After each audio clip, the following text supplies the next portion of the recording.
Santo Sábado, mais uma manhã, sábado, está na sua casa de oração, e aqui hoje, em especial, junto com os irmãos. É a segunda vez que eu estou aqui, da última vez foi o ano passado, né? Já está quase virando o ano, e agora então Deus me concedeu mais essa oportunidade de estar aqui com os irmãos. Realmente, como os irmãos falaram, uma região muito bonita, São Victor, né? Uma região muito bela, um descanso. Gosto também de estar junto à natureza, de estar mais próximo. Eu sou lá de Itaquaquecetuba, então a região ali muita cidade, muitas casas ao redor. A gente fica um pouco distante, né, da natureza, infelizmente, mas é muito bom com esse presente que Deus nos concede de ter dado aos irmãos de estar em um local mais tranquilo, né, mais agradável. Então, por isso, irmãos, eu peço agora também que os irmãos olhem seus corações para que Deus fale conosco através da mensagem desta manhã. Os irmãos olhem e que possa servir para a nossa edificação espiritual. Amém? Bom, nesta manhã eu quero compartilhar com os irmãos um tema muito importante e eficaz. Eu trouxe agora para os irmãos com o título O Custo da Salvação. Quanto custa a salvação? E para isso eu quero embasar essa pergunta em uma passagem muito importante da Bíblia. Quero que os irmãos acompanhem, que eles tiverem a Bíblia. Vamos ler essa passagem que se encontra em Marcos, capítulo 10, versículo 17 em diante. Marcos, capítulo 10, versículo 17. Essa é uma passagem muito famosa, muito conhecida, e que será a base do nosso pensamento nesta manhã. É a parábola do jovem rico, né?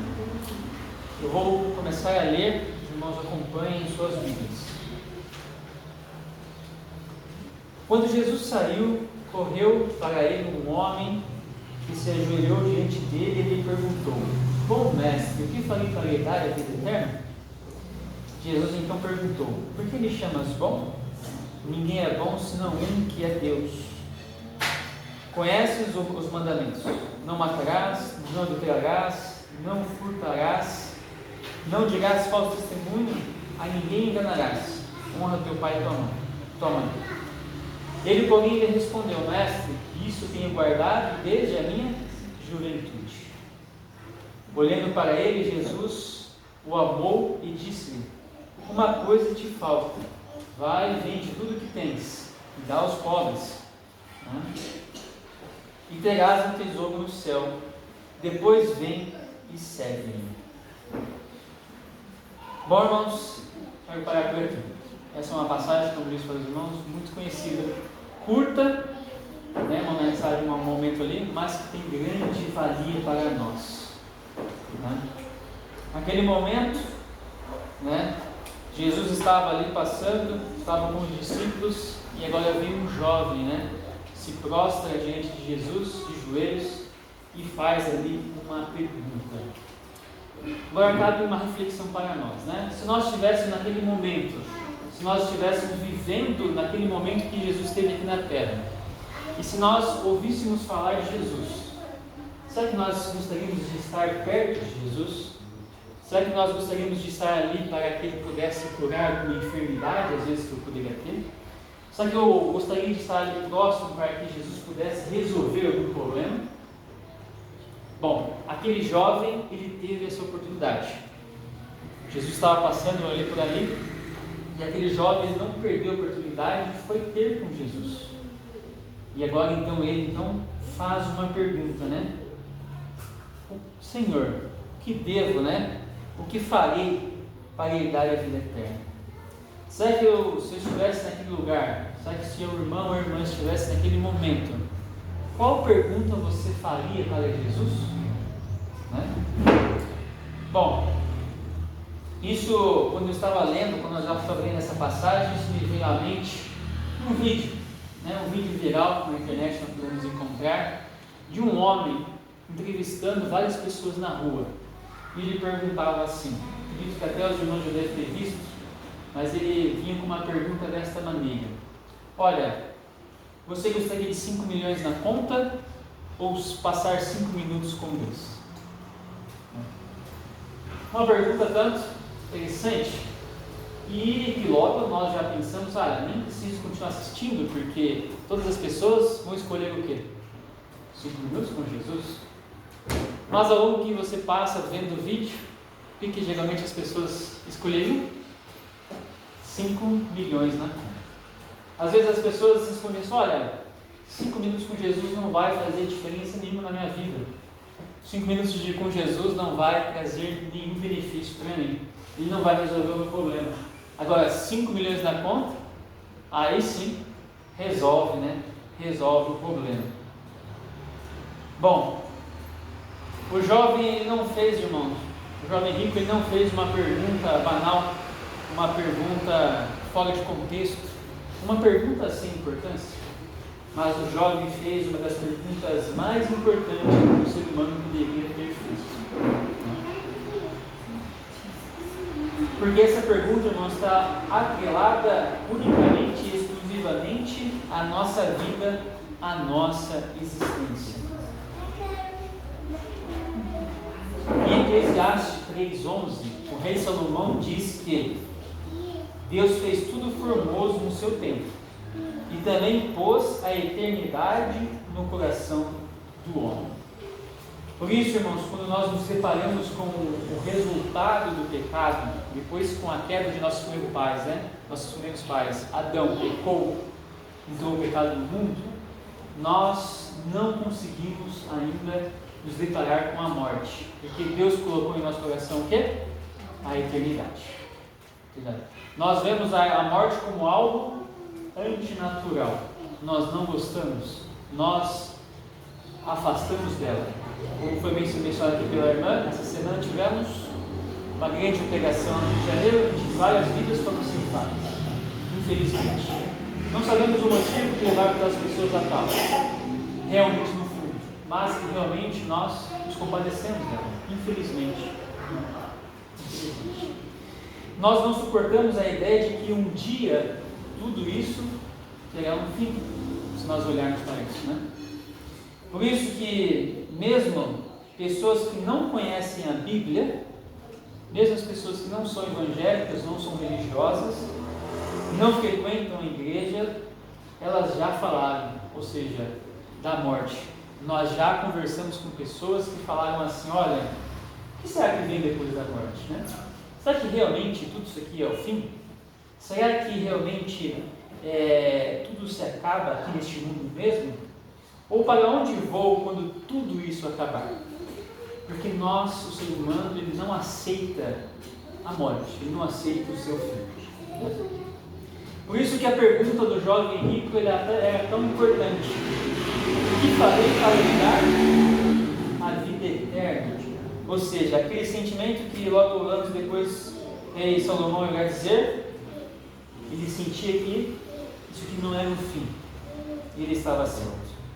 E aquele jovem mostra que ele era religioso e que ele respeitava os estatutos divinos e que ele era cumpridor dos mandamentos. Ele tinha conhecimento da existência de algo além desta vida, ou seja, a eternidade. E ele desejava a salvação. Porque se ele vem com uma pergunta desta, porque ele anseia e desejava alcançar a salvação. E que ele sabia também que uma pessoa podia responder essa pergunta, que era Jesus. Por isso que ele já dobra os seus joelhos ao chão, em uma atitude de reverência, e faz aquela pergunta ao mestre. O que preciso para herdar a vida eterna? Agora, um ponto importante, o segundo ponto dessa história, que eu acho que é o clímax, é a reação do jovem. A reação do jovem. Naquele momento, Jesus responde, olha, guarde os mandamentos, mas ele já disse, olha, desde a minha juventude, desde a minha meninice, eu venho guardando os mandamentos. Ou seja, o que ele quis dizer? Para isso, não tem problema, eu já faço tudo. Mas Jesus vai ao ponto em que ele, olha, vende tudo que tens e dá aos pobres, então terás tesouros no céu. Depois vem e segue. Olha, mas naquele momento o jovem então agora se depara com um grande problema. Não foi embora triste. porque ele não esperava essa resposta, né? Não estava esperando essa resposta. Ele achou que ele teria, olha, muito bem, você guarda todos os mandamentos, isso é o suficiente.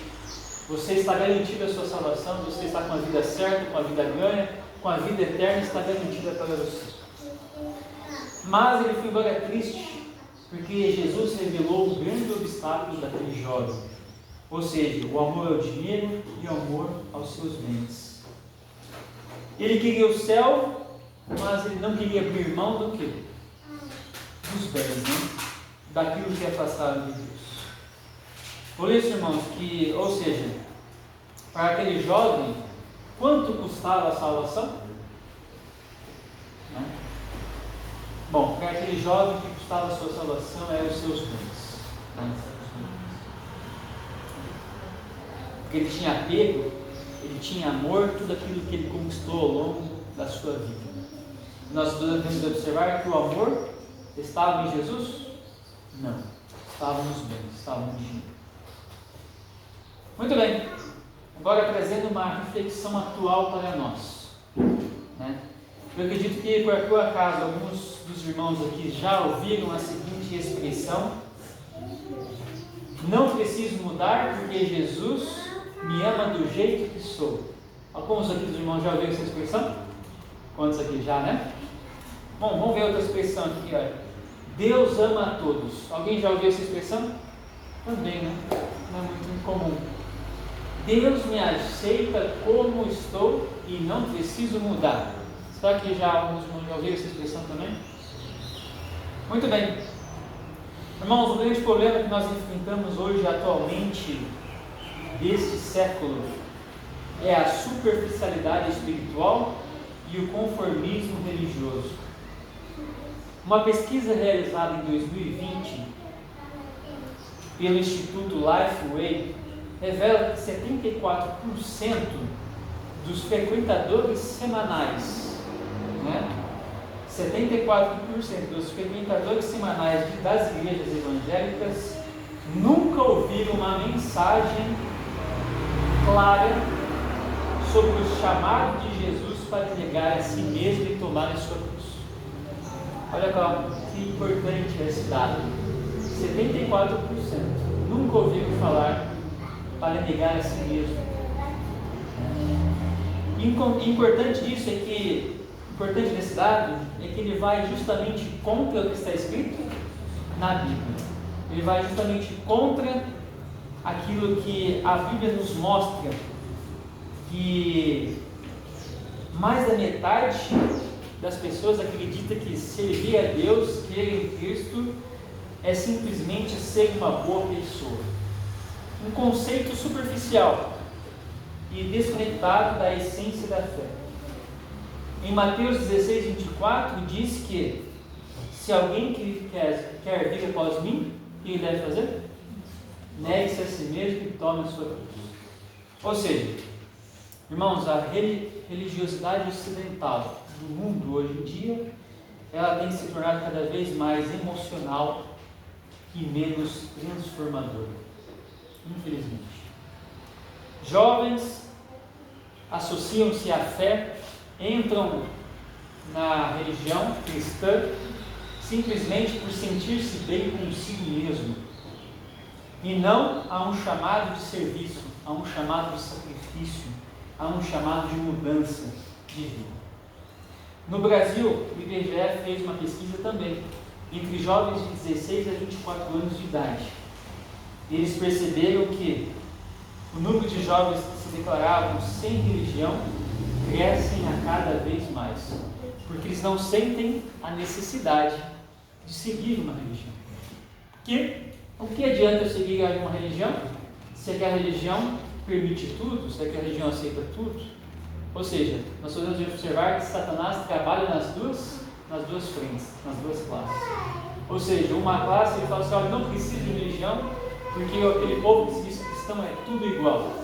E aquele que está dentro da igreja, 74% nunca ouviram falar de uma mensagem que precisa de renúncia, de uma mensagem que precisa de mudança, de uma mensagem que precisa ser transformada.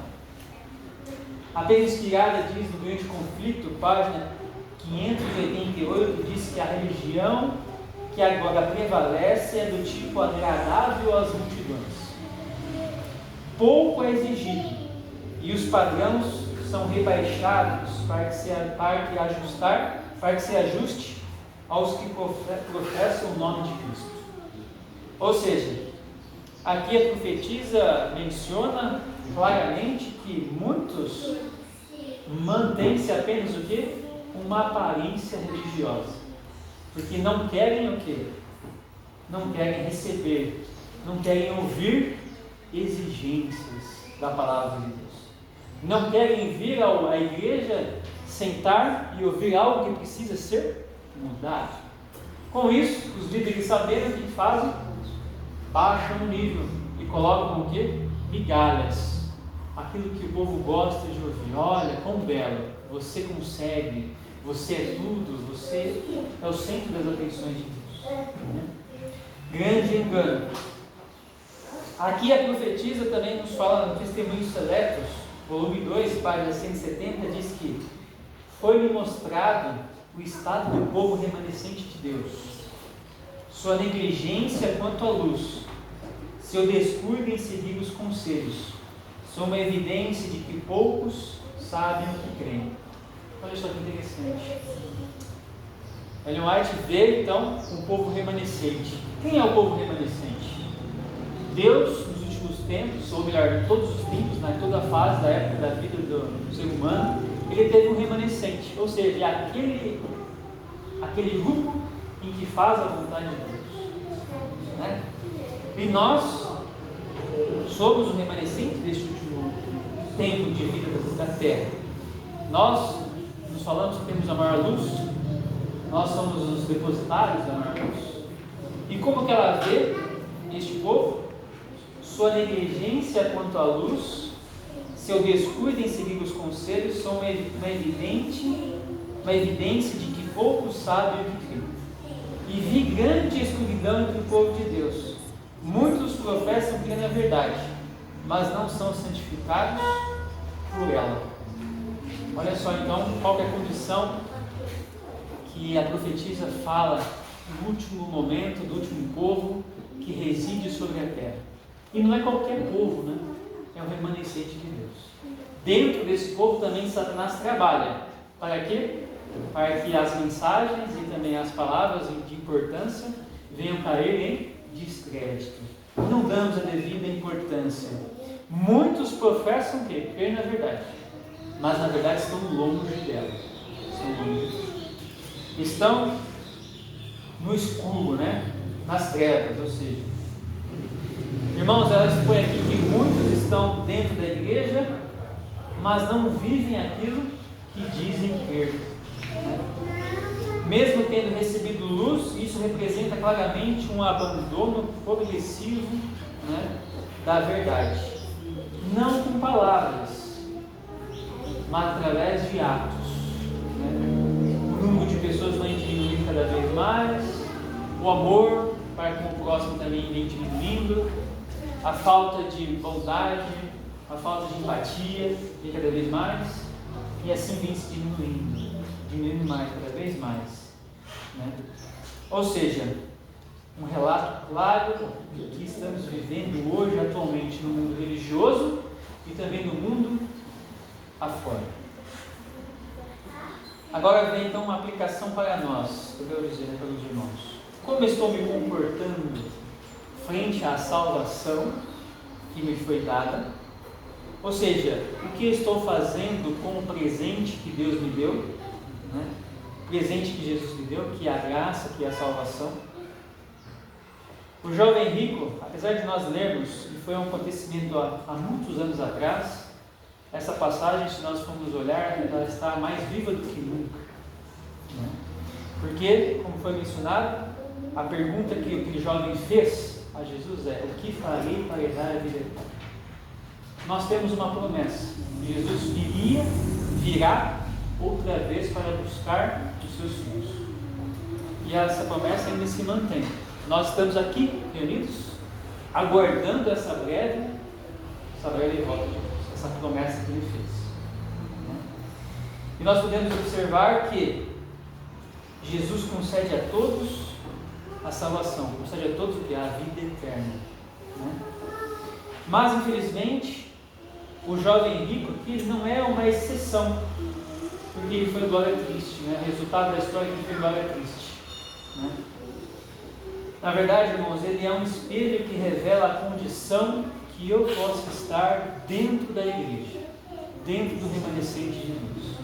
Ele é um espelho que você possa estar também, que o irmão possa estar com a irmã, mas também que eu possa estar passando por esse momento.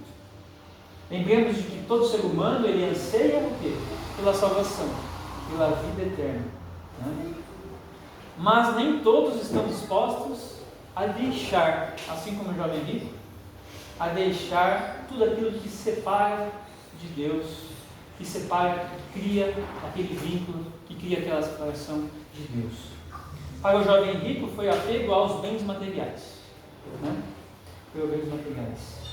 Mas, e para você? O que pode ser isso?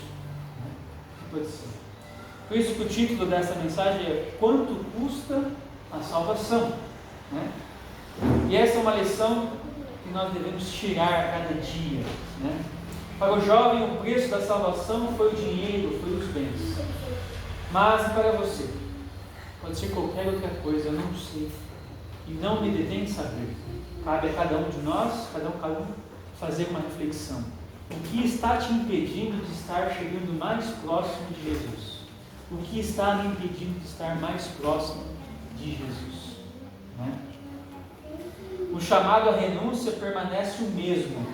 Ao contrário, do que o mundo prega, né, hoje em dia, Jesus, ao dar aquela resposta ao jovem, ou seja, vende tudo que tens, depois você me segue, não foi uma pergunta, não foi uma resposta aleatória, não foi uma resposta por acaso.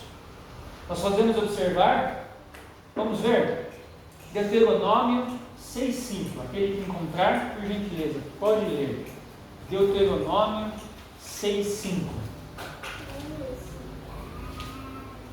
Amará o Senhor, teu Deus, de todo o teu coração, de toda a tua alma, de toda a tua força. Exatamente. Olha só, nós podemos observar aqui Moisés dizendo ao povo de Israel, antes de entrar na Canaã celestial. Eles estavam passando os preceitos, e aí ele fala essa parte importante do Deuteronômio. Amarás o Senhor teu Deus de todo o teu coração, e de toda a tua alma, e de todo o entendimento, e de todas as suas forças. Ou seja, onde deve estar o coração de todo aquele que é crente, todo aquele que serve a Cristo? No Senhor. Deve preencher o máximo. Nada pode estar ali dentro. Em Mateus 6,24 diz que ninguém pode servir a dois senhores, pois podereis servir a Deus não podereis servir a Deus e as riquezas.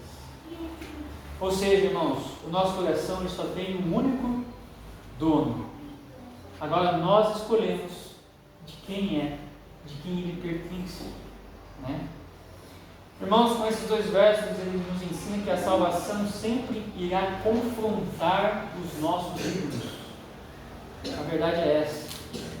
E através dessa passagem nós podemos observar que foi relatada para nosso ensino, nós podemos observar que sempre a salvação irá confrontar os nossos ídolos pessoais, os nossos afetos desejados, nossas zonas de conforto, né? E cada um de nós, irmãos, tem os seus bens, tem aquilo que separa. Não necessariamente pode ser dinheiro, não necessariamente pode ser bens, riquezas, mas pode ser qualquer outra coisa, né? A Pedra Inspirada nos diz que Jesus não pode nada, ou melhor, não pede nada menos que o inteiro coração, a inteira afeição. Exige o primeiro lugar em tudo, e muitos perderão o céu porque não estão dispostos a entregar aquilo que ocupa o trono do coração. Olha só, irmãos, que importante essa mensagem que nos concedeu, essa luz, porque fala que muitos perderão o céu porque não estão dispostos a entregar o quê? tudo a Jesus, tudo a Deus. Agora uma pergunta aqui, vou perguntar para o Adão.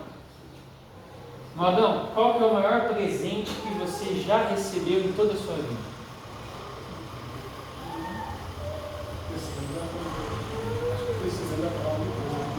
Conhecimento da palavra de Deus. Quem aqui gostaria de responder também? Irmã, qual que é o maior presente que a irmã já recebeu em toda a sua vida, irmã? Família. Exato, muito bom. Que bom, irmãos. Exatamente, irmãos. Eu quero que os irmãos saiam daqui, irmãos, essa manhã, tendo essa reflexão, que o maior presente que nós já recebemos é a salvação de Cristo Jesus. É o maior presente que Ele nos pode proporcionar. A salvação é o maior presente de Deus à humanidade. Não só a nós, à humanidade. E o mais impressionante é que ela é gratuita. Né? Porque Jesus, quem pagou o preço? Jesus quem pagou o custo dela para cada um de nós. E qual foi esse custo? Que nós lemos, estamos vendo na lição da escola sabatina? A morte dele? Na cruz, exatamente. O sangue na cruz. Exatamente, irmãos. Seguir a Cristo envolve, melhor, a salvação é de graça, mas seguir a Cristo exige o quê? Sacrifício, ou seja, envolve o custo pessoal de cada um de nós. Este custo, irmãos, não é para comprar a salvação. Não, muito pelo contrário. Porque a salvação, como foi bem dito, ela é um dom, ela é gratuita, ela é estendida a todos. Mas seguir a Cristo há um custo, e o custo, na verdade, é um resultado natural de aceitar esse presente que é nos concedido. Olha só que interessante. Quando eu aceito a salvação, naturalmente vem o quê? Um custo. Caminho a Cristo, página 46, diz que os que aceitam a Cristo e renunciam ao eu, não estão fazendo um sacrifício, mas apenas trocando algo ruim por algo infinitamente melhor. Quão belas são essas palavras para nós servir de incentivo, porque Satanás quer colocar em nós que se você tomar essa decisão, se você tomar a atitude de seguir a Cristo, você estará perdendo tudo. Você estará perdendo o mundo. Você estará perdendo aquilo que te dá de melhor para o mundo. Mas Jesus vem dizendo assim: olha, o que você está fazendo é simplesmente trocando o que é algo ruim por algo que é infinitamente melhor. Quem escolhe a Cristo, escolhe o melhor. Né? Quem perde o mundo, ganha o céu. E quem entrega tudo, recebe tudo. Marcos 8, versículo 36 diz que: o que adianta um homem ganhar o mundo inteiro e perder a sua vida? O que adianta? Não é? Mas é justamente isso que Satanás quer. Ele nos ilude, ele nos leva a caminhos onde nós achamos que é bom, mas na verdade está nos levando para o fundo do poço. Quero contar uma ilustração para nosso ensinamento, que diz assim: certa vez um pai foi dar de presente a seu filho um carro. Esse carro estava guardado em casa já havia um tempo. Ele tinha alguns ferrugens no carro, ele tinha algumas avarias, precisava lhe dar um ajuste, um toque na porta, ele estava um pouquinho, precisava empurrar um pouquinho para fechar, mas o carro estava corretamente funcionando. Tudo que o pai tinha, ele concedeu ao filho aquele presente. O filho então aceitou mais ou menos assim, fora, obrigado pai, agradeço. Mas ao longo dos dias o pai percebeu que o filho não ficou muito bem contente com aquele presente. Então ele chega ao filho e fala assim: ó filho, leva à oficina e vê quanto que eles dão por esse carro, né? Vê quanto que eles dão por esse carro. O filho então atendeu ao pedido do pai, levou o carro à oficina e voltou. E falou para o pai: olha, pai, o carro que o senhor me deu não vale R$1.000. Não vale R$1.000. E ele foi embora triste. Assim, o que eu vou fazer com esse carro, né? Não vale nada. Mas aí então o pai chega ao filho novamente e fala assim: olha, filho, leva o carro a um colecionador. E aí o que ele fala? O filho então atende ao pedido do pai e leva ao colecionador. Voltando ao colecionador, o filho agora já mudou o semblante, alegre, contente, chega ao pai e dá a notícia, fala assim: pai, não sabe o que aconteceu. Por mais que o carro esteja com avarias, por mais que esteja com algumas ferrugens ali, por mais que o para-brisa não funcione, mas pai, eles me ofereceram 150 mil reais no carro. Ficou todo contente, ficou todo alegre, né? E disseram para mim, pai, que o carro ele é muito raro, é um modelo muito raro, e que é difícil de ser encontrado aí lá fora, em bom estado. E eles elogiaram tanto que falaram assim: olha, nunca vi um carro tão conservado quanto esse. O pai então logo falou assim: mas você não falou que não valia nada? Você não falou que estava enferrujado, que tinha algumas avarias ali? Falei: pois bem, mas o avaliador, o colecionador falou assim, que isso aí não importa. O carro vale muito. Por isso então ele ficou contente. O pai então sorriu e disse para o filho: olha, agora você entendeu o que eu quis dizer. O valor de algo não está apenas no que ele é, mas no quanto ele é compreendido. Interessante, né? Se você não souber o valor do que tem, vai acabar entregando por qualquer preço. Interessante, né? Muitas vezes, irmãos, nós não damos o devido valor àquilo que nós ganhamos de graça. Ou seja, o maior presente que eu falei para os irmãos, qual que é, irmãos? O maior presente que nós recebemos na vida? É a salvação, é a vida eterna. Aquilo que o Senhor nos deu, aquilo que o Senhor quer que nós recebamos. E muitas vezes o que nós fazemos com esse presente, nós colocamos ele debaixo da onde? Debaixo da cama, não damos o devido valor, debaixo da cadeira. Nós nem lembramos desse presente, nem lembramos. Fazemos de conta que ele nem existe. Tocamos a nossa vida como se fosse uma vida rotineira, de que tudo vai acabar por aqui mesmo. Através de nossas atitudes, nós nem damos o devido valor. Mas a real, irmãos, é que na verdade esse presente ele vale muito e é de grande valia. E Deus quer que todos o recebam, né? Assim, irmãos, como um jovem rico, muitas vezes nós sabemos que esse presente é valioso, mas nós não compreendemos o seu real valor. Né? Quando nós entendemos o seu real valor, nós entendemos o quanto ele custou. Ele custou a vida de nosso Salvador. Ele custou o sangue de Cristo na cruz. Porque é para quem está lá? Ele. É para quem está lá? Você. É para eu estar lá sendo pregado no madeiro. Mas Jesus fez isso por nós. E Ele nos concede, Ele dá novamente esse dom para nós, essa oportunidade, esse presente. Ou seja, Ele nos concede a vida eterna, a paz com Deus. Né? Então, irmãos, na verdade, quanto custa a sua salvação? Na verdade, nós temos que mudar essa pergunta.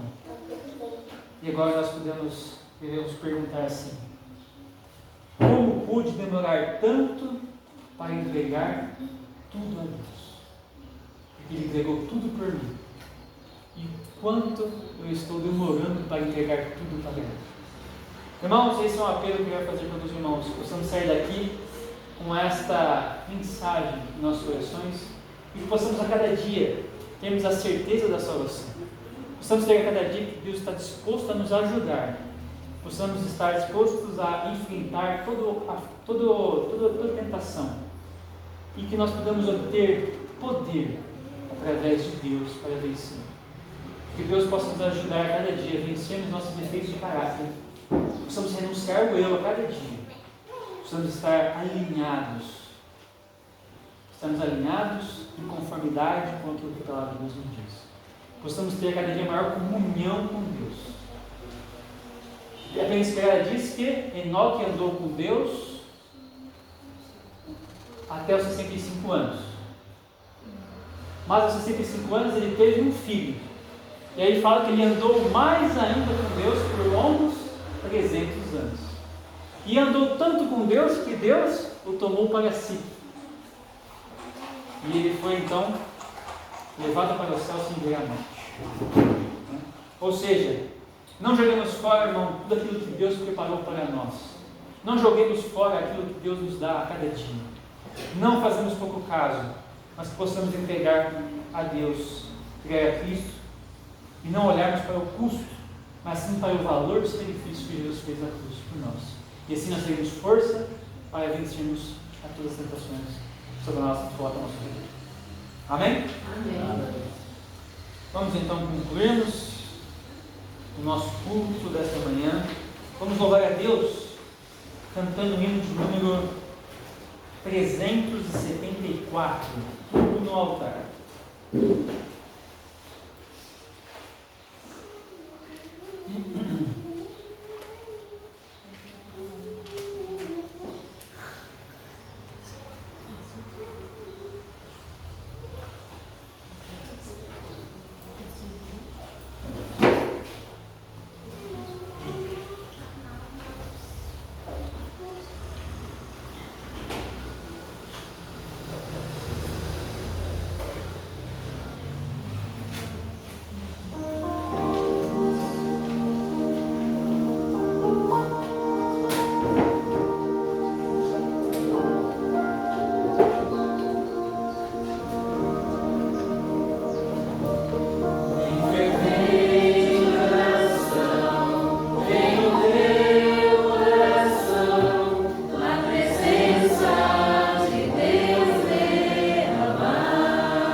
Pai Santo, amado Deus, graças Senhor te damos por mais essa oportunidade, Senhor, nos temos concedido, estarmos aqui reunidos na sessão de casa de oração nesta manhã de Santo Sábado. Agradecemos, Senhor, a Ti pela palavra desta manhã e que possamos, Senhor, a cada dia termos o desejo de Te servir, de Te buscar enquanto há tempo de graça. Que possamos, Senhor, aceitar esse presente que o Senhor nos concedeu, que o Senhor possa nos ajudar assim a entendermos o plano da redenção a cada dia. Que possamos, Senhor, nos termos uma comunhão contigo, onde possamos assim andar contigo nesta terra. O Senhor nos ajude a vencer os nossos defeitos de caráter, nos ajude a cada dia vencer o nosso eu e estarmos mais próximos de Ti. Senhor, fique com todos aqui nesta cidade, em especial também a esta igreja. O Senhor possa estar depositando as suas bênçãos a todos aqui representados. O Senhor possa nos ajudar a cada dia a levar essa mensagem às outras pessoas e que essa mensagem do Evangelho chegue àqueles que não Te conhecem, que é aqueles que precisam também da Tua ajuda. Senhor, abençoe e nos guarde, nos proteja ao longo deste novo dia. Em nome de Jesus. Amém. Amém.